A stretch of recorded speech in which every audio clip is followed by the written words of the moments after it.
예수님을 만나는 길이라는 제목으로 잠시 말씀을 전하기로 합니다. 신앙생활을 하면서 이렇게 인생을 사는데 가끔 깨닫게 되고 느끼게 되는 것이 하나님은 우리의 상식과 다르게 일하실 때가 많이 있다라는 생각이 듭니다. 사람들은 좀 더 쉬운 방법 그리고 좀 더 효율적인 길을 선택합니다. 빨리 계산을 해서 이거보다는 이게 좀 더 쉬울 것 같아. 이렇게 하는 것보다는 이렇게 하는 게 좀 더 빨리 일을 끝낼 수 있을 것 같아. 효율 그리고 가능성이 높은 곳 그런 곳으로 이제 판단을 하고 선택을 합니다. 그런데 하나님은 우리가 생각하는 그런 기준과는 반대로 어쩌면 굉장히 비효율적으로 어떨 때 보면 너무너무 힘들게 그렇게 일하도록 우리를 몰아가실 때가 있다 하는 것을 저도 목회를 오래 해왔지만 저는 사실 다른 직업을 가져본 적은 없거든요. 근데 목회를 하면서도 그런 걸 느낄 때가 참 많습니다. 그래서 그때 드는 생각이 하나님 왜 이렇게 하시지? 이 길 끝에는 도대체 뭐가 있길래 크게는 하나님이 그래도 선하신 길로 인도하시겠지라는 믿음은 있는데 당장 그런 상황으로 내몰리면 왜 이렇게 하시지? 이건 굉장히 돌아가는 길인데 이건 굉장히 힘든데 내가 감당할 수 있을까? 이런 의문이 들 때가 있습니다. 하나님 그렇게 일하시더라는 거죠. 오늘 우리가 읽은 본문에 보니까 이제 빌립 집사님이 계속해서 전도를 다닙니다. 핍박을 피해서 도망을 갔고 저 위에 사마리아 저 위쪽으로 도망을 갔다가 이제 성령의 이끌림을 받아서 하나님이 가라 하시는 곳으로 또 가요. 근데 어디로 가느냐? 오늘 26절에 보니까요. 성령이 빌립에게 뭐라고 이야기하느냐 하면 광야로 가라 그래요. 광야로. 여기서 광야는 유대 광야, 실제 유대 지역에 있는 유대 광야를 말합니다. 저 북쪽에서부터 지금 한 100여 킬로를 지금 내려와야 돼요. 여러분 이상하지 않습니까? 지금 빌립은 핍박을 피해서 도망갔지만 도망간 그곳에서 계속 복음을 전하고 있습니다. 우리가 지난 시간에 봤지만 마술사 시몬 그를 비롯해서 그 성에 있는 많은 사람들에게 능력을 행하고 또 사람들이 세례를 받고 예수를 믿게 되는 기적이 있었잖아요. 그런 일들을 행하고 있는데 이번에는 하나님이 광야로 가라는 거예요. 광야에는 사람이 있습니까? 없습니다. 눈 씻고 찾아봐도 사람이 없어요. 벌판이고 휑한 곳이고 집도 한 채 없고 다니는 사람도 없습니다. 가끔 상인들이 다니는 상인의 길 같은 건 있지만 그렇다고 해서 지금처럼 시장처럼 다니는 그런 길이 아니에요. 아주 황량한 곳입니다. 그런데 하나님은 전도하려면 사람 많은 곳, 모여 있는 곳, 도시 이런 데로 보내시는 것이 아니라 사람 없는 광야로 가라는 거예요. 이유가 있습니다. 바로 한 사람 때문에 그래요. 한 사람. 그 사람이 누구냐? 오늘 본문에 빌립을 만난 한 사람인데 이 사람은 에티오피아, 지금 이제 에티오피아 있죠. 아프리카에. 그 나라의 여왕인 간다게라는 여왕의 그 재산을 관리하는 높은 관리였어요. 내시였지만 높은 관리였어요. 여왕의 재산을 관리하는 사람이었으니까. 근데 이 사람을 빌립은 알지 못해요. 그런데 성령께서는 알고 계시기 때문에 빌립을 그 사람을 만나도록 보내는데 광야로 보내는 겁니다.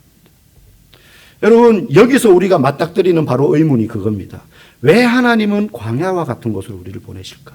왜 하나님은 사람이 없는 곳으로, 왜 하나님은 안 될 것 같은 일을 우리를 보고 하라고 하실까? 여러분 하나님의 관점과 우리의 관점이 다르기 때문에 우리는 사람이 많이 모이면 성공한 사역이라고 평가합니다.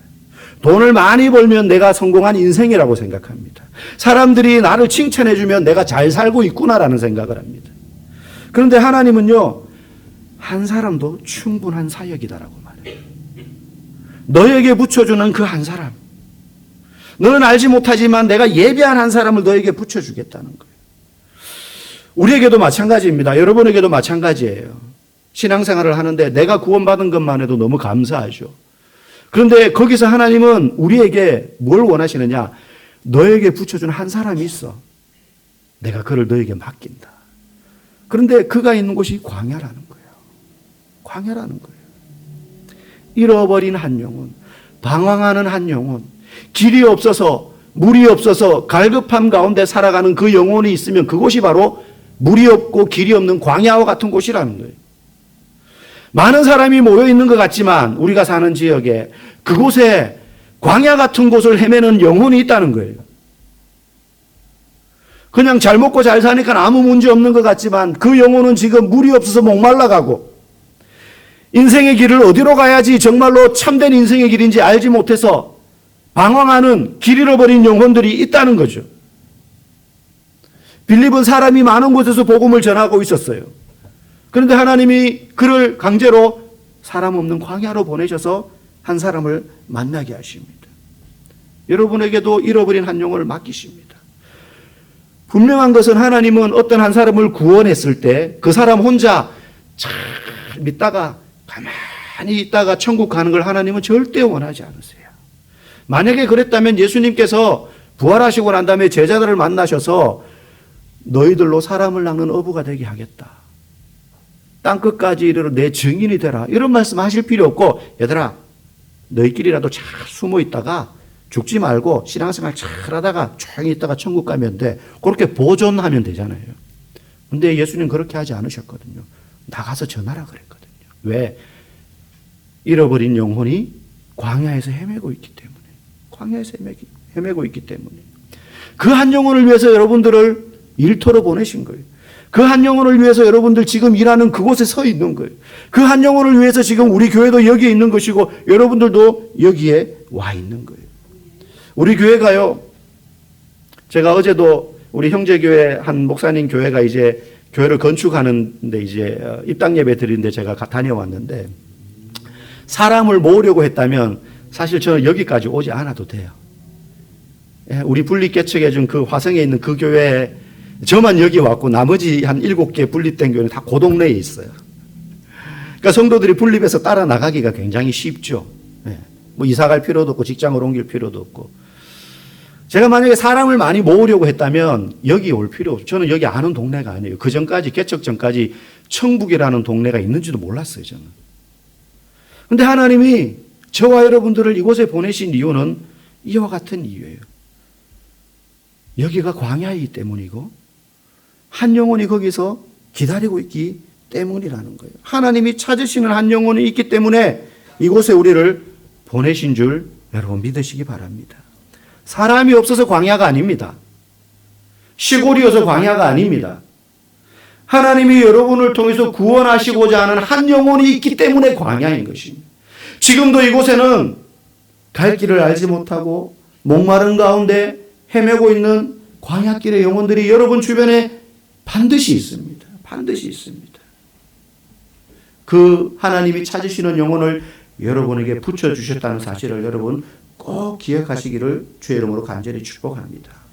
빌립은 지금 어디서 어디로 이동하느냐 하면 핍박을 피해서 예루살렘에 있다가 예루살렘 교회 7 집사 중에 한 명이었잖아요. 그런데 이 빌립이 핍박을 피해서 저 북쪽 사마리아로 피난을 갔다가 거기서 마술사 시몬 뭐 이런 사람들하고 일이 있었잖아요. 많은 사람들에게 복음을 전하고 거기 있는데 성령의 인도를 따라 지금 가사라는 지역까지 내려가요. 여러분 지금 그 팔레스타인 이스라엘 분쟁 이런 거 듣다 보면 가자 지구 들어보셨죠? 가자 지구. 이스라엘 안에 팔레스타인 사람들이 사는 자치 구역이 있어요. 땅은 이스라엘 땅인데 그 안에 요 구역 안에서 너희들 나오지 마. 세계에서 인구 밀도가 가장 높은 데입니다. 가자 지구에. 그리고 위에 서한 지구 2개가 있는데 그 가자 지구가 여기서 말하는 가사예요. 가사. 그러니까 여기는 예루살렘보다 훨씬 남쪽이고 요 가자 지구에서부터 아프리카로 통하는 입구가 출발이 되는 거예요. 입구예요. 그러니까 요 가자 지구에서 더 내려가면 우리가 아는 이집트 애굽이 나오는 겁니다. 그러면서 북부 아프리카 지역이 나오는 것이죠.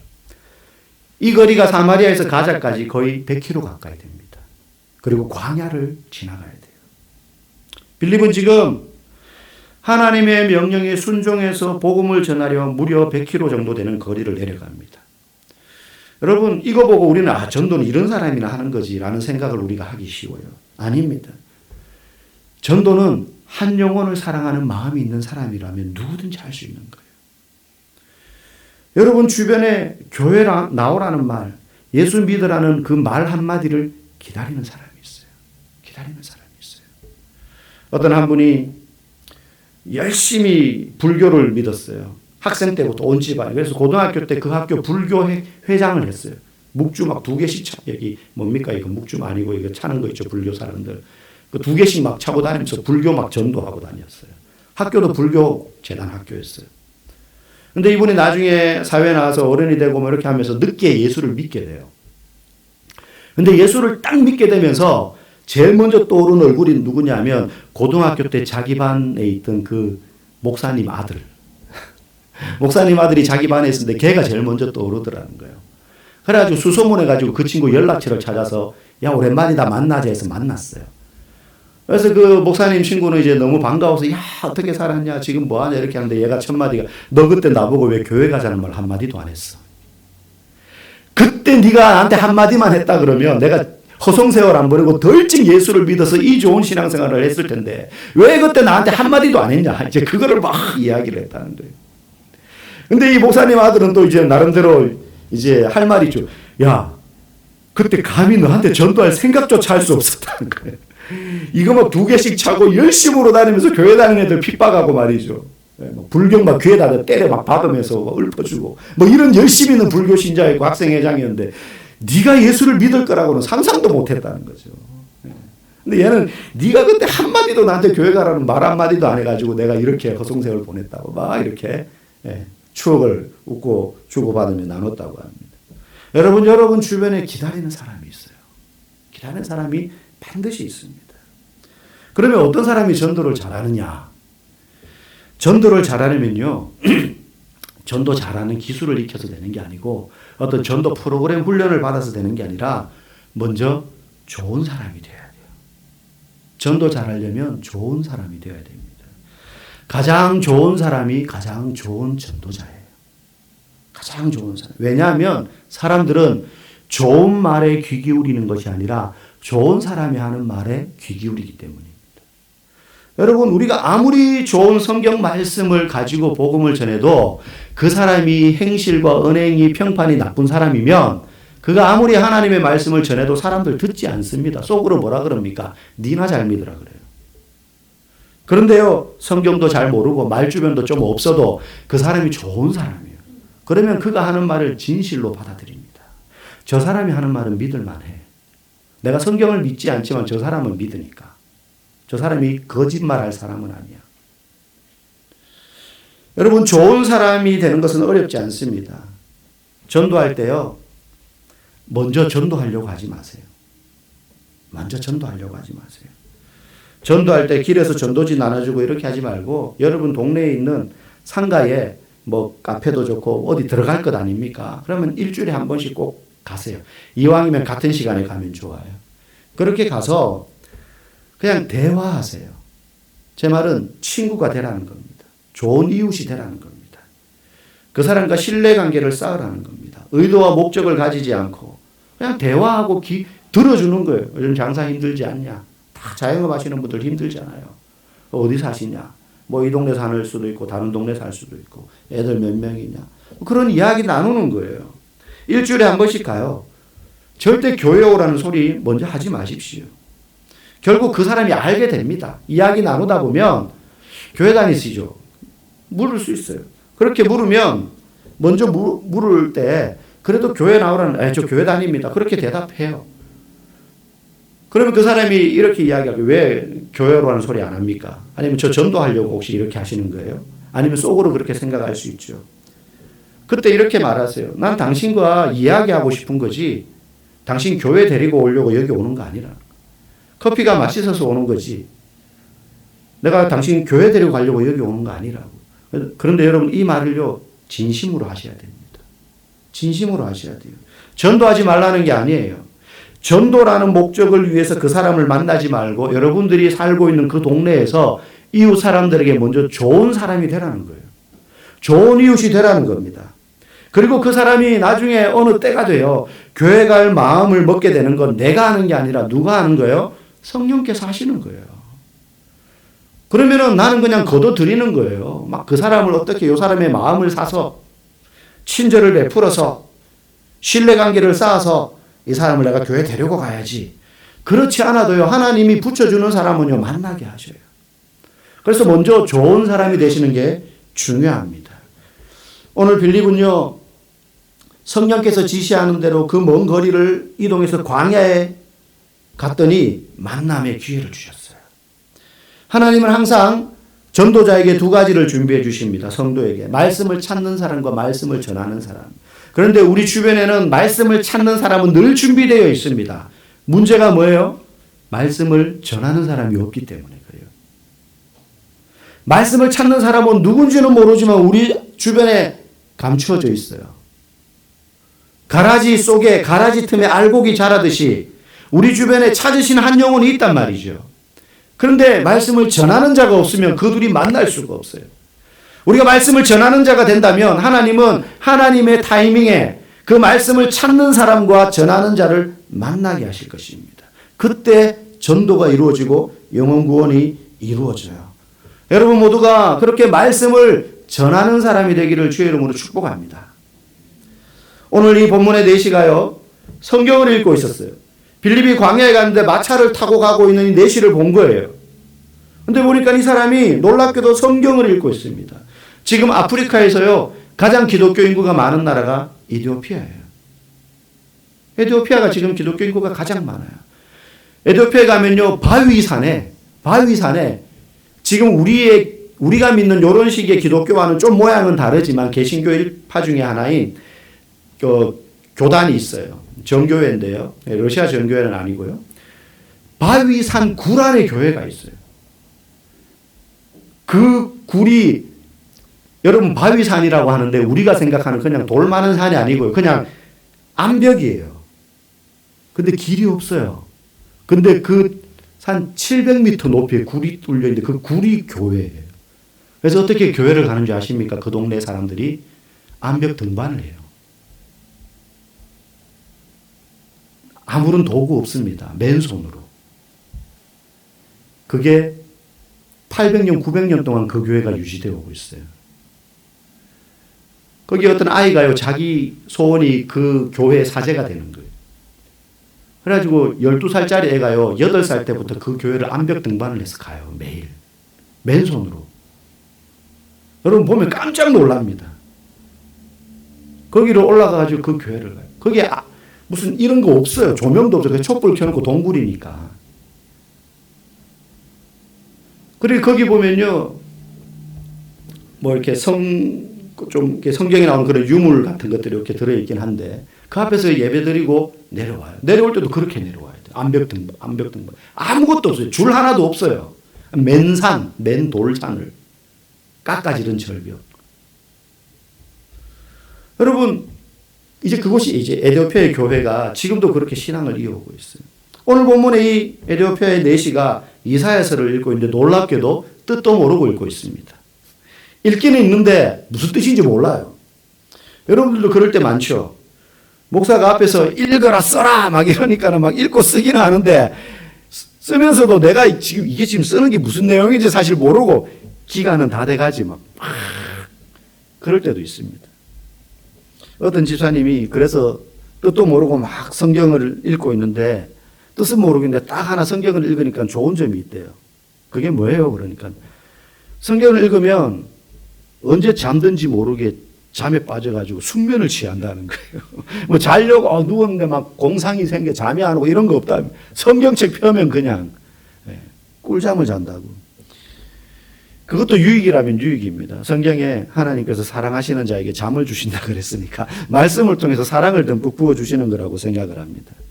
그렇습니다. 뜻을 몰라도 일단 읽으세요. 읽는 가운데 읽다가 보면요, 어느 순간 내가 성경을 읽는 게 아니라 성경이 나에게 말을 걸어올 때가 있어요. 여러분, 하나님의 말씀은 살아서 생명력이 있고 관절과 골수를 찔러 쪼갠다라는 말씀이 있잖아요. 어느 순간 말씀이 살아서 내게 말을 걸어올 때가 있어요.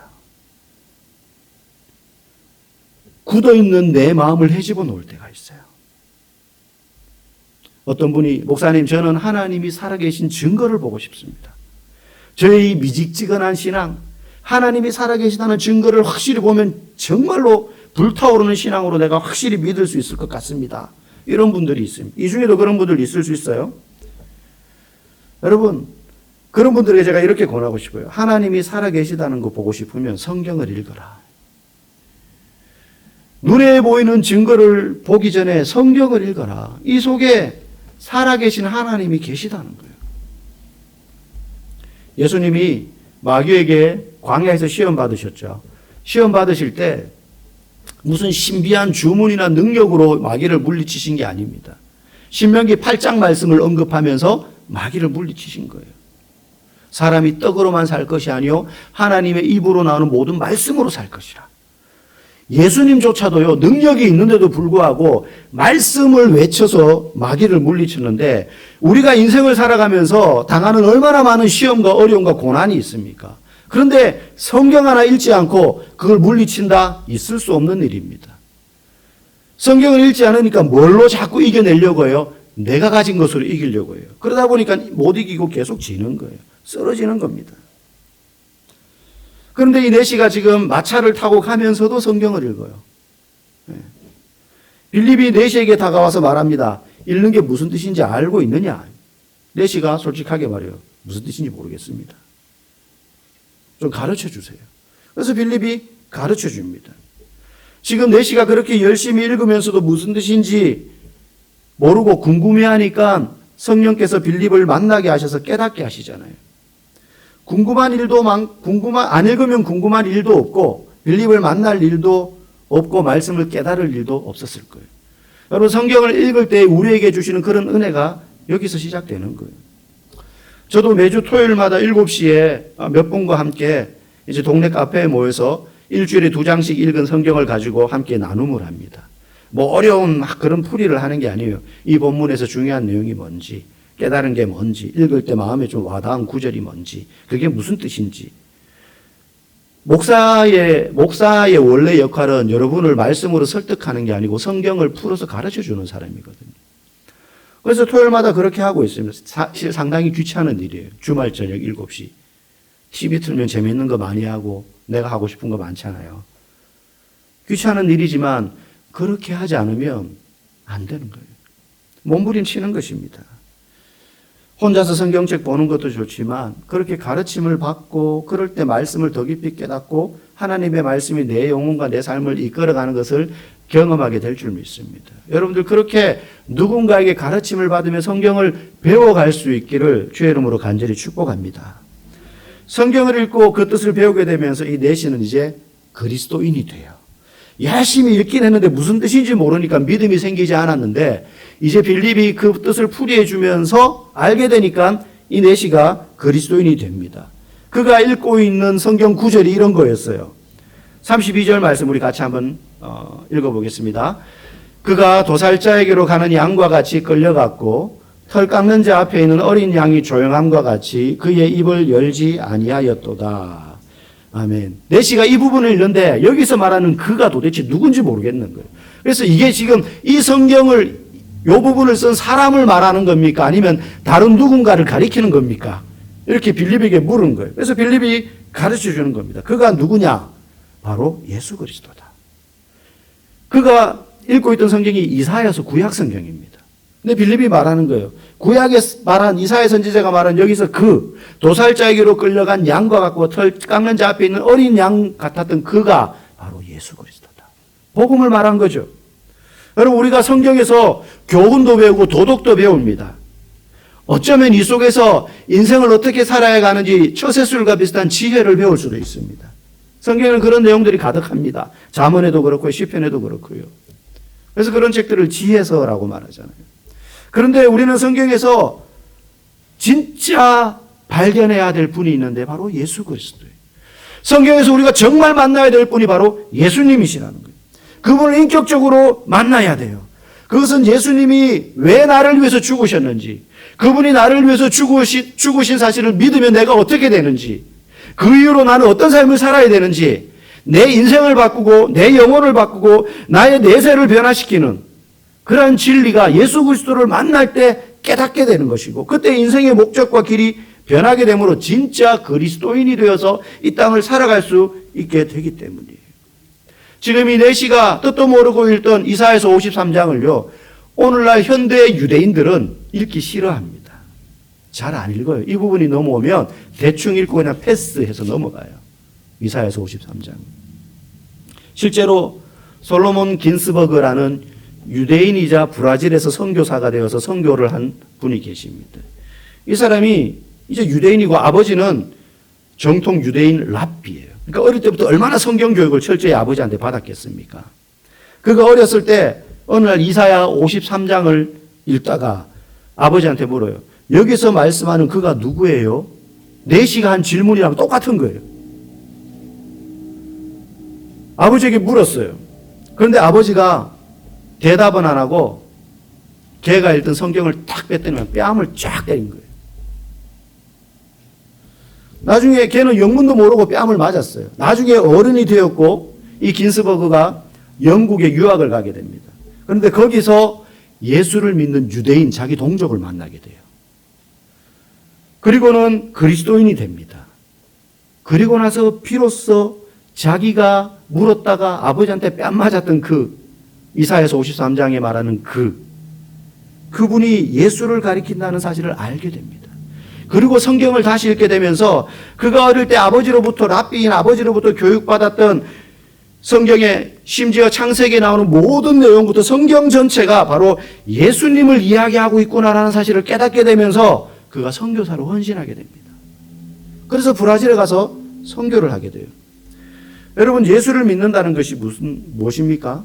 성경 안에서 예수님을 만나는 거예요. 그분과 일상에서 인격적인 관계를 맺는 거예요. 성경을 통해서 예수님을 만난다는 건 이런 거예요. 어떤 젊은 여집사님이 7살 된 아들이 열이 펄펄 끓습니다. 아무리 해열제를 먹이고 물수건을 얹어주고 해도 열이 안 내려요. 그래서 끙끙 앓으면서 누워있는 아이 머리에 손을 얹고 이 여집사님이 기도를 했습니다. 예수님, 우리 아들 열 내리게 해주세요. 그런데 그 다음에 할 말이 없는 거예요. 그래서 이 철저히 목적에 필요에 의한 기도죠. 열 내리게 해주세요. 그 다음 할 말이 없으니까 계속해서 예수님, 우리 아들 열 내리게 해주세요. 우리 아들 열 내리게 해주세요. 우리 아들 열 내리게 해주세요. 우리 아들 열 내리게 해주세요. 이걸 계속 한 거예요. 한 5분 하니까 하다가 약간 현타가 온 거예요. 요즘 말로. 내가 지금 주문을 외우고 있나? 한 5분 하다 보니까 간절함도 없어지고 약간 그냥 버릇처럼 나온 우리 아들 열 내리게 해주세요. 처음에야 막 간절해. 우리 아들 열 내리게 해주세요. 예수님 이름으로 기도합니다. 10초도 안 걸리잖아요. 할 말이 없어서 우리 아들 열 내리게 했어요. 우리 아들 열 내리게, 우리 아들 열 내리게, 우리 아들 열 내리게. 이렇게 한 5분 하고 나니까 이분이 현타가 오는 거예요. 내가 지금 주문해 오고 있나? 예수님한테 열 내리게 해달라고 기도하는데 예수님 생각은 머리에 1도 없는 거예요. 그냥 열만 내렸으면 좋겠어 하는 간절한 바람만 있는 거지. 그래가지고 이건 아니다 싶어서 이분이 기도는 했고 일단은. 그래서 성경을 읽어줘야겠다 해가지고 자기도 모르게 폈는데 이사야 53장을 펴게 된 거예요. 이분이 1절부터 읽습니다.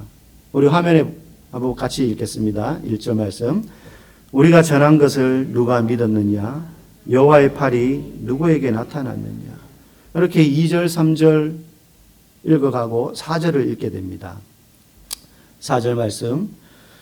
그는 실로 우리의 질고를 지고 우리의 슬픔을 당하였거늘 우리는 생각하기를 그는 징벌을 받아 하나님께 맞으며 고난을 당한다 하였노라. 그가 찔림은 우리의 허물 때문이요 그가 상함은 우리의 죄악 때문이라. 그가 징계를 받음으로 우리는 평화를 누리고 그가 채찍에 맞음으로 우리는 나음을 받았도다. 아멘. 그러다가 여기서 그가 예수님을 말하는 거잖아요. 그러다가 6절에서 이분의 마음이 탁 무너집니다. 6절 말씀이 이렇게 되어 있습니다. 우리는 다 양 같아서 그릇 행하여 각기 제 길로 갔거늘 여호와께서는 우리 모두의 죄악을 그에게 담당시키셨도다. 아멘. 이분이 마음이 무너지게 된 말씀이 끝에 밑줄 친 말씀입니다. 우리 모두의 죄악을 그에게 담당시키셨도다. 원래 이분이 이사야서 53장을 읽으려고 한 이유는 그 앞에 나왔던 우리가 나음을 받았도다. 나음을 받았다라는 이 말씀 때문에 우리 애가 좀 나았으면 좋겠어. 이래서 이걸 읽은 거예요. 그런데 그가 꽂힌 건 우리 모두의 죄악을 그에게 담당시키셨도다. 이 엄마가 회개기도를 하기 시작합니다. 누워있는 아이의 손을 잡고 엄마로서 아이를 제대로 돌보지 못하고 함부로 대했던 것, 신앙보다 공부해라 강조했던 것, TV는 애랑 같이 보면서 재밌어 하면서 애가 성경 같이 보자고 하면 네 혼자 보라고 했던 거. 뭐 등등등 신앙과 관련되어서 자기가 성실하지 못했던 모든 것들을 회개를 했는데 눈물 콧물 쏟으면서 1시간을 회개를 한 거예요. 애 손을 잡고. 애 열 내리게 해주세요. 기도는 5초면 끝났는데 우리 모두의 죄악을 그에게 담당시키셨도다. 이 말씀을 붙잡고 애 손을 잡고 1시간 동안 울면서 막 기도를 했습니다. 그렇게 하다가 시간이 그 정도 흐른지도 모르고 있다가 눈을 딱 떠서 보니까 애가 그전까지 아파가지고 막 사경을 헤매면서 그냥 눈 감고 있던 애가 눈을 이렇게 뜨고 엄마를 쳐다보고 있는데 눈이 마주쳤어요. 눈이 마주치자 애도 눈에서 눈물을 조르르 흘리는 거예요. 7살짜리가. 그래서 엄마 울지 마. 엄마 울지 마. 괜찮아. 나 이제 안 아파. 보니까 열이 내렸어요. 열이 내렸어요. 열 내리게 해달라고 기도할 때는 이게 뭔가 싶었는데 하나님 앞에 회개하면서 자신의 죄악을 고백하고 그 예수 그리스도의 그 순환당하심을 묵상하면서 막 회개하며 기도했더니 하나님이 고쳐주신 거예요. 완전히 다른 엄마와 아들이 된 거죠. 여러분, 우리가 성경을 열심히 읽고 가르침을 받으십시오. 너무 졸리면 나 주님 오늘 너무 피곤해가지고 늦게 들어와서 성경을 읽을 기력조차 없어. 그럼 요즘 뭐가 있습니까? 스마트폰 있잖아요. 딱 누르면 알아서 지가 읽어주잖아요. 1시간이고 2시간이고 밤새도록. 틀어놓고 자전거처럼이라도 들으세요. 여러분 모두가 그래서 그 말씀을 통하여서 예수님을 만나고 삶 가운데서 깊이 경험하고 그리고 그 만난 예수님을 일상의 삶에서 복음을 전하는 자로서 오늘도 한 영혼을 여러분들을 위하여 붙이시고 찾으시고 곁에 두기를 원하시는 그 영혼을 만나고 복음을 전할 수 있는 우리 모두가 되기를 주의 이름으로 간절히 축복합니다.